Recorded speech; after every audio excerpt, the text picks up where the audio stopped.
Fee reimbursement వెంటనే release చేయాలని BJP senior నేత బూర నర్సయ్య గౌడ్ డిమాండ్ చేశారు.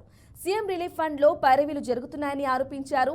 కాంగ్రెస్ ప్రభుత్వ పాలనలో పలు శాఖల్లో విపరీతమైన అవినీతి జరుగుతోందన్నారు.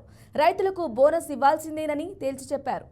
ప్రైవేట్ కాలేజీల్లో చదువుకున్నారు, వాళ్ళ కోర్సెస్ అయిపోయినాయి, ఎగ్జామ్ కూడా రాశారు, సర్టిఫికేట్ అడిగితే ఇవ్వట్లేదు. ఇతర డిగ్రీ కాలేజ్ పోవాలన్నా, పీజీ చేయాలన్నా, వేరే యూనివర్సిటీ పోవాలన్నా కూడా ఎవరికి సర్టిఫికేట్ ఇవ్వట్లేరు ప్రైవేట్ యజమానులు.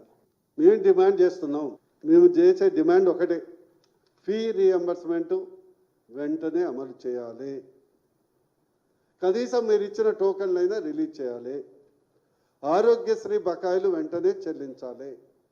ఆరోగ్యశ్రీ బకాయిలు చెల్లించడంతో పాటు మీ యొక్క 10 లక్షల ఆరోగ్యశ్రీ కార్డు ఏదైతే ఉందో అది వెంటనే అమలు చేయాలి. నెంబర్ 2, మూడోది, ఈ సీఎం రిలీఫ్ ఫండ్ ఏదైతే ఎల్ఓసి ఉన్నాయో చాలా ఇందులో పైరవులు అప్పుడే స్టార్ట్ అయింది. సీఎం రిలీఫ్ ఫండ్ పెట్టుకుంటే ఇంత అమౌంట్, ఎల్ఓసి అప్లై చేస్తే ఇంత అమౌంట్ అని ఇప్పటికే పైరవులు స్టార్ట్ అయినాయి.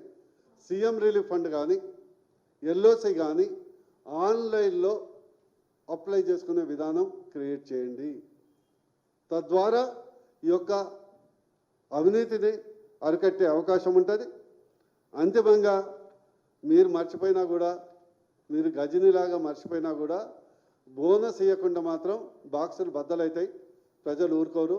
అందుకొరకు రేవంత్ రెడ్డి గారికి మరొకసారి మంచి సలహా, ఒక మిత్రుడిగా, మీకు 55 సంవత్సరాలే వయసు, భవిష్యత్తు బాగుంది, నమ్మక ద్రోహం ప్రజలకు చేయకండి, రాజకీయ భవిష్యత్తు అంధకారం చేసుకోకండి, మీరు ఇచ్చిన హామీలు అమలు చేయాలని మేము డిమాండ్ చేస్తున్నాం.